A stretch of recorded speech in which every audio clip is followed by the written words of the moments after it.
హోషేయ గ్రంథము 7వ అధ్యాయం అండి. నేను ఇశ్రాయేలీయుల వారికి స్వస్థత చేయదలంచగా ఎఫ్రాయిము దోషము షోమ్రోను చెడుతనమును బయలుపడుచున్నది. జనులు మోసము అభ్యాసం చేసెదరు, కొల్లకాండ్రయు లోపలికి చొరబడుదురు, బందిపోటు దొంగలై బయట దోచుకుందురు. రెండవ తమ క్రియల చేత వారు చిక్కుబడి ఉన్నను, అవి నా సముఖముననే జరిగినను, మన చెడుతనము ఆయన జ్ఞాపకము చేసుకొనడని తమలో తాము అనుకుందురు. వారు చేయు చెడుతనమును చూచి రాజు సంతోషించును, వారు కల్లాడుట అధిపతులు విని సంతోషింతురు. 4వ వచనమండి. రొట్టెలు కాల్చువాడు ముద్ద పిసికిన తరువాత ముద్దంతయు పొంగు వరకు పొయ్యిని అధికంగా వేడి చేసి ఊరకుండునట్లు వారందరూ మానని కామార్తురత గలవారై ఉన్నారు. మన రాజు దినమున అధిపతులు అతని ద్రాక్షారస బలము చేత మత్తిల్లి జబ్బుపడిరి. రాజు తానే అపహాసకులకు చిలికండాయెను. 6వ వచనమండి. పొయ్యిలో పడినట్టు వారు తమ హృదయములను మాటిలోనికి తెచ్చుకొని ఉన్నారు. తమలో రొట్టెలు కాల్చువాడు రాత్రంతయు నిద్రపోయినను, ఉదయమున పొయ్యి బహుమంట మండి కాలుచున్నది. పొయ్యి కాలునట్లు వారందరూ బహుమంట మండి తమ న్యాయాధిపతులను మృంగివేయుదురు. వారి రాజులందరూ కూలిరి, వారిలో నన్ను స్మరించువాడొకడును లేడు. 8వ వచనమండి. ఎఫ్రాయిము అన్యజనులతో కలిసిపోయిను, ఎఫ్రాయిము ఎవరును త్రిప్పివేయని అప్పము వంటి వాడాయెను.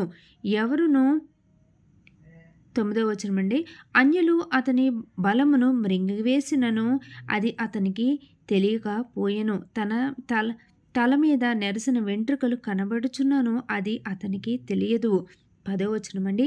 ఇశ్రాయేలుకున్న అతిశయాస్పదము అతని మీద సాక్ష్యము పలుకును. ఇంత జరిగినను వారు తమ దేవుడైన యెహోవా యొద్దకు తిరుగక ఉన్నారు, ఆయనను వెదకక ఉన్నారు.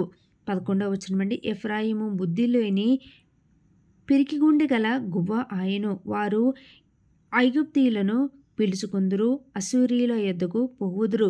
వారు వెళ్ళగా నేను వారిపైని నా వల వేయుదును, ఆకాశ పక్షులను ఒకడు కొట్టినట్టు వారిని పడగొట్టుదును.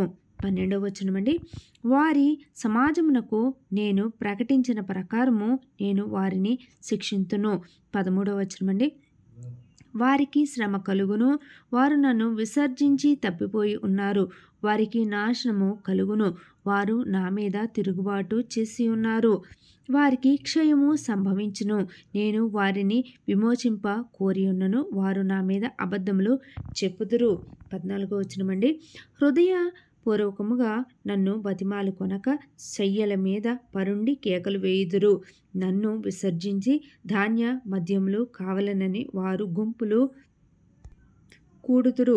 15వ వచనమండి. నేను వారికి బుద్ధి నేర్పి వారిని బలపరచినను వారు నా మీద దుర్యోచనలు చేయుదురు. వారు తిరుగుదురు కానీ సర్వోన్నతుడైన వారి యొద్దకు తిరుగురు. వారు అక్కరకు రాని విల్లువలే ఉన్నారు. వారి అధిపతులు తాము పలికిన గర్వపు మాటలలో చిక్కుబడి కత్తి పాలొగుదురు. ఇలాగున వారు ఐగుప్తు దేశంలో అపహాస్యము నొందుదురు. నెక్స్ట్ అధ్యాయం 8వ అధ్యాయం అండి.